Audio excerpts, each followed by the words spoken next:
Bismillahirrahmanirrahim. Assalamualaikum warahmatullahi wabarakatuh. Kami dari kelompok 3, kelas analisis laporan keuangan, jurusan akuntansi 2019, Universitas Negeri Jenderal Sudirman akan mempresentasikan hasil diskusi kami tentang analisis laporan keuangan PT Indofood Sukses Makmur Tbk dengan kode INDF. Sebelumnya, perkenalkan anggota kelompok kami terlebih dahulu. Yang pertama, Fariha Isma Fauziah dengan NIM C1C019037, lalu Alfian Fajar Nur Rahman dengan NIM C1C019050, lalu Elsa Widiani dengan NIM C1C019055, saya sendiri Krisna Jalul Satria Guntoro dengan NIM C1C019057, dan Hani Ramadanti Nurul dengan NIM C1C019082. Untuk pokok pembahasan dari presentasi kami yaitu yang pertama profil perusahaan, yaitu PT Indofood Sukses Makmur Tbk tadi, lalu analisis aktivitas pendanaan atau financing, lalu analisis aktivitas operasi atau operating, analisis aktivitas investasi atau investing, lalu penilaian kinerja perusahaan dan saran perbaikan yang diberikan, dan yang terakhir ada kesimpulan. Ya, tanpa perlu berlama-lama, mari kita mulai presentasi dan saya serahkan pada yang bertugas. Silahkan. Yang pertama ada profil perusahaan PT Indofood Sukses Makmur Tbk. PT Indofood Sukses Makmur Tbk adalah perusahaan asal Indonesia yang bergerak di sektor consumer goods industry. Perusahaan ini didirikan pada tahun 1990. Nama awal perusahaan ini adalah PT Pangan Jaya Inti Kusuma dan mengganti namanya pada tahun 1994.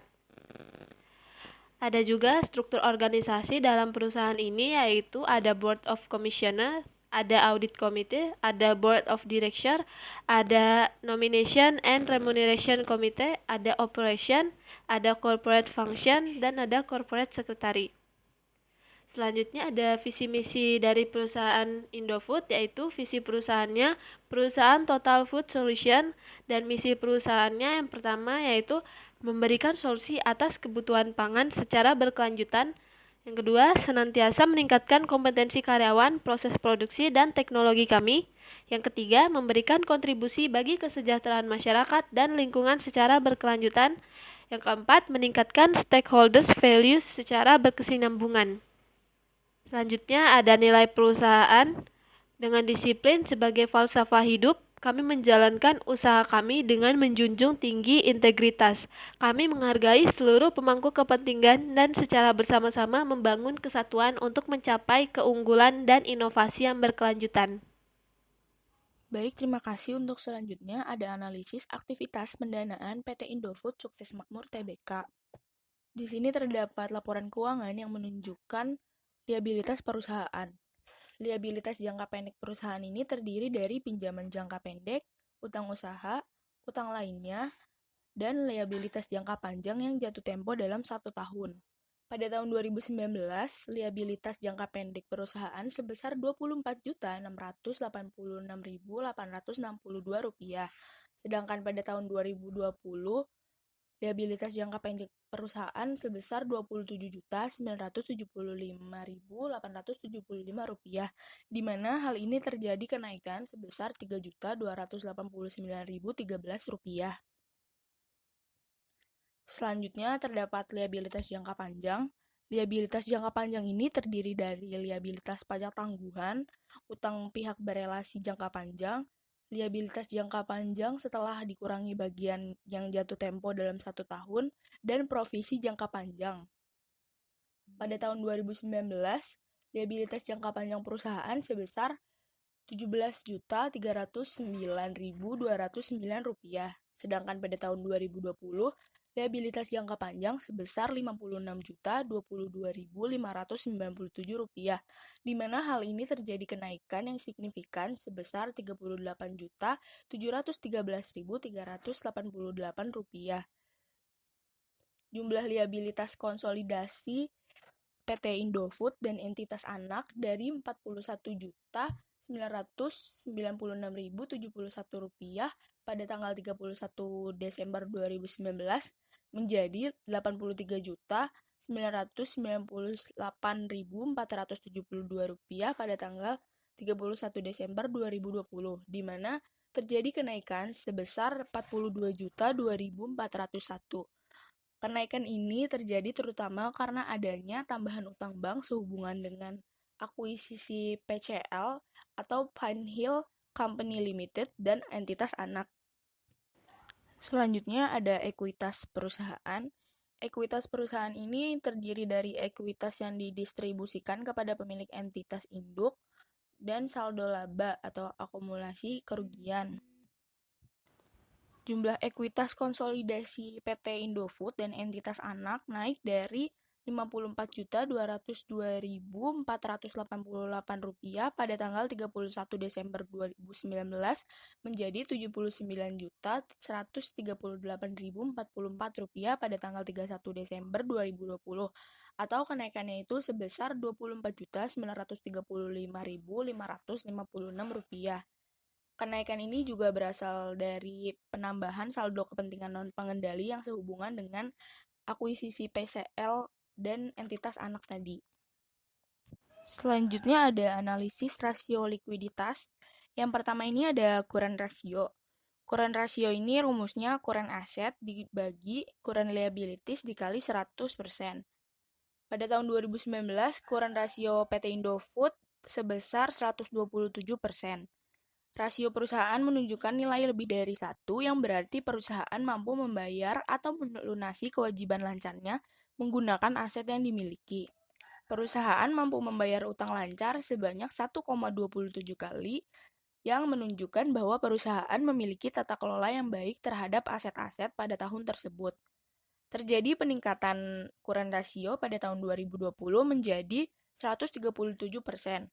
Perusahaan mampu membayar kewajiban lancar sebesar 0,1 kali lebih banyak dari tahun sebelumnya. Peningkatan tersebut juga dapat terjadi karena proses akuisisi perusahaan juga berpengaruh terhadap jumlah aset, liabilitas, dan ekuitas perusahaan selain dari pengelolaan aset yang baik. Yang kedua ada quick ratio. Quick ratio ini rumusnya current asset dikurang inventory dibagi current liabilities dikali 100. Pada tahun 2019, quick ratio menunjukkan nilai sebesar 88% yang memiliki arti bahwa aset lancar perusahaan tanpa persediaan mampu melunasi kewajiban lancar perusahaan sebesar 88% saja. Hal tersebut dapat dikatakan kurang baik karena perusahaan tidak mampu melunasi seluruh utang lancarnya tanpa menjual persediaannya terlebih dahulu. Atau dengan kata lain, aset lancar yang belum lengkap tidak dapat digunakan untuk melunasi secara penuh utang lancar yang ada. Quick ratio meningkat pada tahun 2020 menjadi 97% atau peningkatannya itu sebesar 9%. PT Indofood sudah cukup baik dalam meningkatkan aset lancar selain persediaan. Walaupun meningkat, hal ini masih kurang untuk melunasi seluruh utang lancarnya tanpa menjual persediaan terlebih dahulu. Selanjutnya ada cash ratio. Cash ratio ini rumusnya current asset ditambah cash equivalent dibagi current liabilities dikali 100.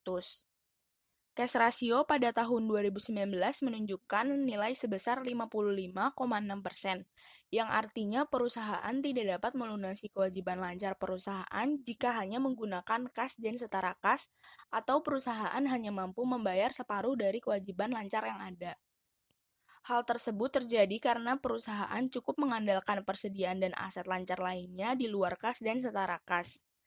Pada tahun 2020 terjadi peningkatan pada cash ratio menjadi 61,9%. Hal ini berarti menandakan bahwa perusahaan sudah menunjukkan berusaha untuk menambahkan nilai dari kas dan setara kas yang dimiliki. Selanjutnya ada analisis rasio solvabilitas. Yang pertama ada debt to equity ratio atau DER. DER ini rumusnya debt per equity dikali 100%. DER yang bernilai kurang dari 1 atau 100% menandakan bahwa kondisi perusahaan tersebut sehat. Pada tahun 2019, DER pada PT Indofood berada pada nilai 77,4% atau 0,774. Hal ini menandakan bahwa perusahaan dalam kondisi yang sehat. Hal ini juga menunjukkan bahwa kewajiban perusahaan untuk melunasi utangnya semakin rendah karena menjauhi nilai 1 atau 100%. Akan tetapi pada tahun 2020, DER perusahaan meningkat menjadi 106,1% atau 1,061 yang menandakan bahwa kondisi perusahaan tidak sebaik sebelumnya. Kondisi ini menunjukkan bahwa kewajiban perusahaan untuk melunasi semua utangnya meningkat pada tahun ini daripada tahun sebelumnya. Keuntungan yang didapatkan investor yang memberikan pinjaman juga menjadi berkurang. Yang kedua ada debt to asset ratio atau DAR. DAR ini rumusnya debt per aset dikali 100%. Pada tahun 2019, DAR perusahaan menunjukkan nilai 43,6%. Hal tersebut berarti bahwa aset yang dimiliki perusahaan berasal dari utang atau pinjaman dari pihak lain sebesar 43,6%. Semakin kecil nilai DAR, semakin kecil pula utang yang digunakan perusahaan untuk memiliki aset. Pada tahun 2020, nilai DAR meningkat menjadi 51,4%, yang menunjukkan bahwa utang perusahaan yang digunakan untuk memperoleh aset yang dimiliki perusahaan saat ini sebesar 51,4%. Selanjutnya ada analisis operating yang akan dijelaskan oleh rekan saya. Terima kasih. Baik, selanjutnya ada analisis operasi perusahaan PT Indofood Sukses Makmur Tbk. Yang pertama ada analisis gross profit margin. Jadi gross profit margin PT Indofood tahun 2019 ada menunjukkan nilai 29% dan pada tahun 2020 menunjukkan nilai 32%. Hal ini memiliki arti bahwa ada pengungkapan pendapatan kotor terhadap penjualan kotor dari tahun ke tahun. Walaupun biaya yang dikeluarkan bertambah, namun penjualan dan pendapatan dari PT Indofood Sukses Makmur Tbk ini mengalami peningkatan sebanyak 3% dari tahun sebelumnya. Yang kedua ada net profit margin, di mana net profit margin di tahun 2019 memiliki nilai 0,7%. Hal ini menunjukkan bahwa setiap penjualan PT Indofood Sukses Makmur di tahun 2019 mampu mendapatkan keuntungan 0,7% dari aktivitas penjualan tersebut. Banyaknya penjualan berbanding lurus dengan kualitas produk yang ditawarkan oleh perusahaan sehingga dapat menarik banyak konsumen. Di tahun 2020 PT Indofood mampu NPM-nya meningkat senilai 0,3% menjadi 1%, yang berarti setiap adanya penjualan akan memberikan untung sebesar 1%. Dilihat dengan adanya peningkatan NPM, maka perusahaan sukses dalam meningkatkan kinerja dan kualitas produk mereka sehingga mampu mendatangkan lebih banyak pelanggan. Yang ketiga ada return on equity, di mana di tahun 2019 ROE-nya senilai 11,3%, yang menandakan bahwa dengan modal yang digunakan pada tahun 2019 bisa menghasilkan keuntungan sebesar 11,3% dari modal yang digunakan tersebut. Pada tahun 2020 terjadi peningkatan menjadi 13,1%, yang artinya dengan penggunaan modal di tahun 2020 ini menghasilkan keuntungan yang lebih banyak 1,8% dibanding dengan tahun sebelumnya. Yang keempat ada return on asset. Return on asset pada tahun 2019 diketahui sebesar 6,1%. Artinya dengan aset yang digunakan pada tahun 2019, perusahaan bisa menghasilkan keuntungan sebanyak 6,1% dari aset tersebut. Terjadi peningkatan sebesar 0,6% menjadi 6,7% pada tahun 2020, yang menunjukkan bahwa keuntungan yang didapat dari penggunaan aset tahun 2020 sedikit lebih tinggi dibandingkan dengan penggunaan aset di tahun 2019. Selanjutnya yang keempat ada perputaran piutang atau receivable turnover. Putaran piutang digunakan untuk mengukur kualitas dan efisiensi tingkat perputaran piutang perusahaan dalam satu periode, di mana di tahun 2019 terjadi 25 kali perputaran dan di tahun 2020 menurun menjadi 21 kali perputaran saja. Semakin tinggi rasio maka semakin baik. Dari perhitungan di atas maka dapat diketahui bahwa perputaran piutang perusahaan dalam satu periode sempat terjadi penurunan. Kemudian yang kelima ada perputaran persediaan atau inventory turnover, di mana di tahun 2019 perputaran terjadi di angka 7 kali perputaran, kemudian menurun di tahun 2020 menjadi 7 kali perputaran saja. Perputaran persediaan digunakan untuk mengukur tingkat kualitas dan efisiensi perputaran persediaan terhadap penjualan dalam satu periode. Semakin tinggi rasio, maka pengelolaan persediaan yang dilakukan perusahaan semakin efisien. Dari perhitungan di atas, maka dapat diketahui bahwa terjadi penurunan efisiensi perputaran inventory persediaan dalam satu periode. Selanjutnya ada perputaran aktiva tetap atau fixed asset turnover, di mana di tahun 2019 perputaran fixed asset turnover sebanyak 1,7 kali, dan di tahun 2020 terjadi perputaran sebanyak 1,8 kali.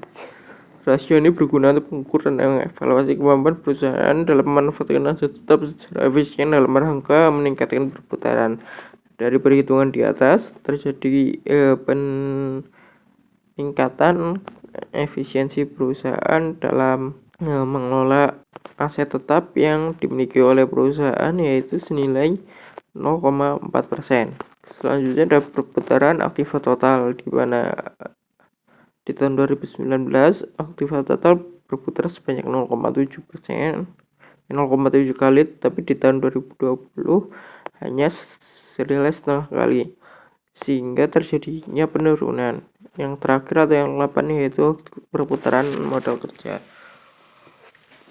Di tahun 2019 modal kerja berputar sebanyak 8 kali, tapi meningkat di tahun 2020 yaitu sebanyak 28 kali. Di mana dalam hal tersebut terjadi perputaran modal kerja, yaitu dengan membandingkan antara aktiva lancar dengan utang lancar terhadap penjualan dalam satu periode.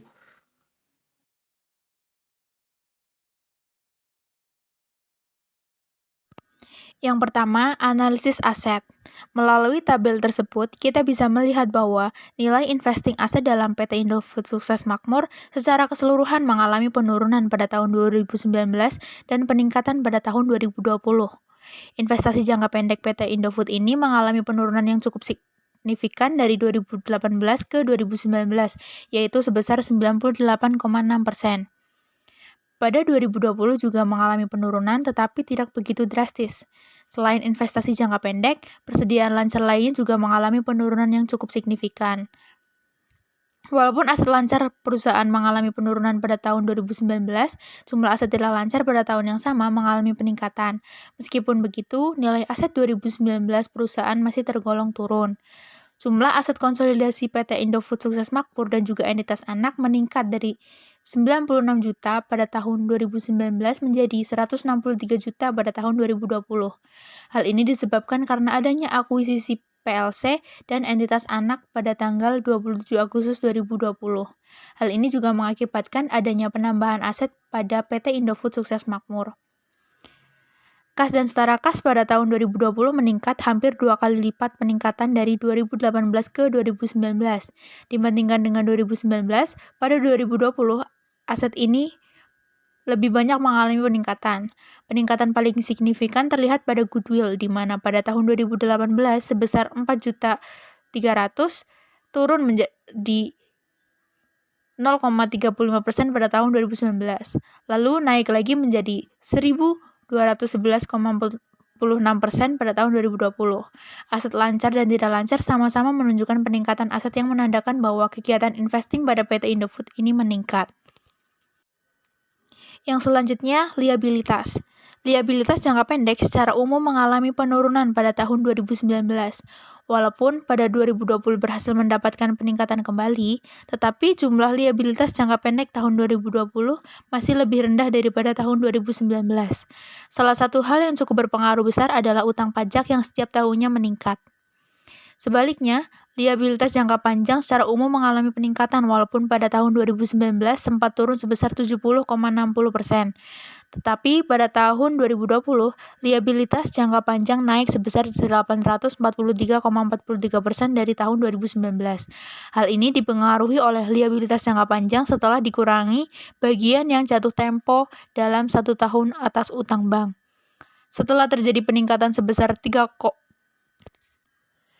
Setelah terjadi peningkatan sebesar 30,88% pada tahun 2019, terjadi peningkatan signifikan lagi pada tahun 2020 sebesar 557,42%.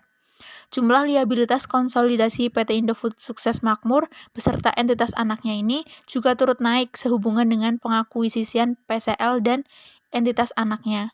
Hal ini mempengaruhi peningkatan liabilitas konsolidasi beserta entitas anak dari 41 juta pada tahun 2019 menjadi 83 juta pada tahun 2020. Yang mempengaruhi hal ini adalah proses pengakuisisian ini menambah jumlah utang bank perusahaan. Yang berikutnya terkait ekuitas. Dalam ekuitas ini, secara umum PT Indofood Sukses Makmur mengalami peningkatan baik pada tahun 2019 maupun pada tahun 2020. Satu-satunya komponen yang menurun hanyalah cadangan selisih kurs penjabaran. Namun, penurunan itu juga tidak terlalu signifikan karena hanya sebesar 0,40% pada tahun 2019 dan 0,20% pada tahun 2020. Jumlah ekuitas konsolidasi INDF dan juga entitas anak naik dari 54 juta pada tahun 2019 menjadi 79 juta pada tahun 2020 yang berasal dari penambahan saldo kepentingan non-pengendali yang diakibatkan dari aktivitas akuisisi PCL dan juga entitas anak lainnya. Yang berikutnya analisis aktivitas investasi common size. Dari laporan keuangan yang tersedia, yaitu pada tahun 2018 sampai 2020, dapat diketahui bahwa yang pertama, pengakuisisian PCL dan entitas anak dapat diketahui dari catatan penjelas atas kenaikan aktiva.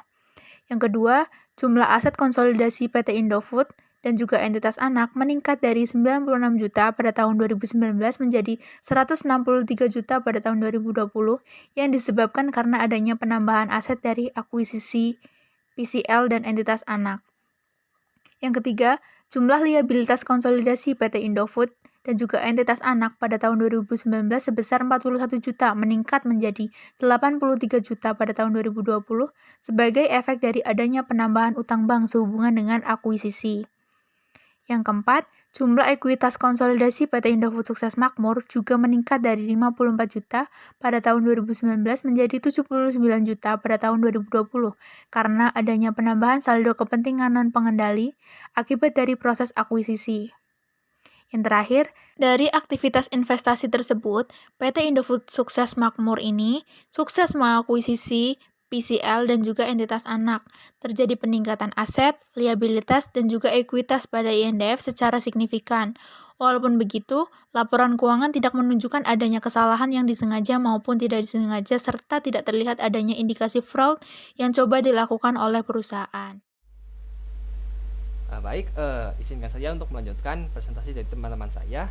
Saya akan memaparkan tentang penilaian kinerja PT Indofood Sukses Makmur Tbk atau INDF.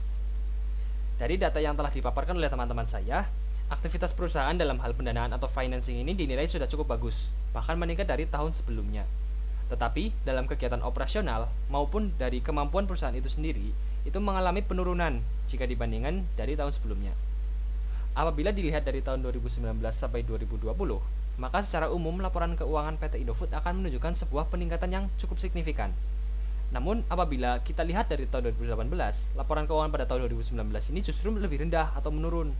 Maka dari itu, perbandingan ini dilakukan dari tahun 2018, 2019 sampai 2020 untuk melihat apakah laporan keuangan pada tahun 2020 ini lebih baik dari 2018 atau tidak. Jadi pada perkembangannya, pada tahun 2020 ini PT Indofood berhasil kembali dalam tren positif mereka. Bahkan laporan keuangan pada tahun 2020 ini bisa melebihi laporan keuangan dari tahun 2018. Dalam menjalankan usahanya, PT Indofood Sukses Makmur Tbk atau INDF ini sudah cukup baik dalam mengelola aset, liabilitas, dan ekuitasnya. Namun pada tahun 2019, laporan keuangan ini menunjukkan adanya penurunan dari segala aspek dalam perusahaan. Hal itu mungkin dipengaruhi oleh beberapa faktor seperti pandemi dan lain-lain. Jika tidak segera diatasi, laporan keuangan pada tahun berikutnya akan menunjukkan nilai yang semakin buruk sehingga harus mencari jalan keluar. Pengakuisisian Pine Hill Company Limited atau PCL dan entitas anaknya menjadi solusi yang cukup bagus untuk INDF ini. Terbukti dengan terjadinya peningkatan dalam segala aspek di laporan keuangan mereka. Kondisi perusahaan menjadi stabil kembali dan mampu menghasilkan profit yang lebih tinggi dibandingkan dengan tahun sebelumnya. Selanjutnya ada saran perbaikan yang dapat kami berikan pada PT Indofood Sukses Makmur Tbk ini. Ada 6 poin. Yang pertama, walaupun pengelolaan aset, likuiditas, dan ekuitas sudah terbilang cukup baik, namun perlu adanya peningkatan terutama pada pengelolaan aset. Seperti yang telah dibahas bahwa kemampuan kas dan setara kas ditambah dengan aset lain selain dari persediaan belum mampu melunasi utang lancar yang ada. Memang kinerja perusahaan sudah cukup bagus, tetapi akan lebih bagus lagi apabila hal tersebut bisa direalisasikan. Untuk poin yang kedua, penurunan nilai seperti pada tahun 2019 sebaiknya bisa diatasi lebih cepat agar tidak menghasilkan penurunan yang signifikan. Hindari penurunan drastis seperti yang terjadi pada investasi jangka pendek, piutang lain pada pihak ketiga, utang trust receipt, dan liabilitas jangka panjang yang jatuh tempo dalam 1 tahun. Untuk poin yang ketiga, PT Indofood ini diharapkan dapat memaksimalkan aset dalam kegiatan operasional perusahaan. Untuk yang keempat, PT Indofood juga diharapkan untuk bisa mendapatkan sumber dana baru selain dari hutang seperti investasi dan lain-lain. Untuk yang kelima, memanfaatkan masa pandemik sebagai momen untuk meningkatkan profit bersih perusahaan. Dan yang terakhir, PT Indofood ini diharapkan tetap mempertahankan tren positif mereka yang dimulai semenjak proses pengakuisisian Pine Hill Company Limited atau PCL dan entitas anaknya. Baik, kita sampai pada akhir presentasi, yaitu kami akan memberikan kesimpulan. Dari analisis laporan keuangan PT Indofood, dapat ditarik kesimpulan bahwa menganalisis laporan keuangan merupakan suatu proses penelitian laporan keuangan serta unsur-unsurnya yang bertujuan untuk mengevaluasi dan memprediksi kondisi keuangan perusahaan atau badan usaha dan juga mengevaluasi hasil-hasil yang telah dicapai perusahaan atau badan usaha pada masa lalu dan sekarang. Berdasarkan data-data yang telah dipaparkan tadi, dari PT Indofood ini, aktivitas perusahaan dalam hal pendanaan atau financing sudah cukup bagus, bahkan meningkat dari tahun sebelumnya. Tetapi dalam kegiatan operasional maupun kemampuan perusahaan itu sendiri mengalami penurunan jika dibandingkan tahun sebelumnya. Hal itu mungkin dipengaruhi oleh beberapa faktor seperti pandemik dan lain-lain. Sekian presentasi dari kelompok 3 mengenai analisis laporan keuangan PT Indofood Sukses Makmur Tbk dengan kode INDF. Apabila ada kesalahan, kami mohon maaf sebesar-besarnya. Terima kasih atas perhatian yang diberikan. Wassalamualaikum warahmatullahi wabarakatuh.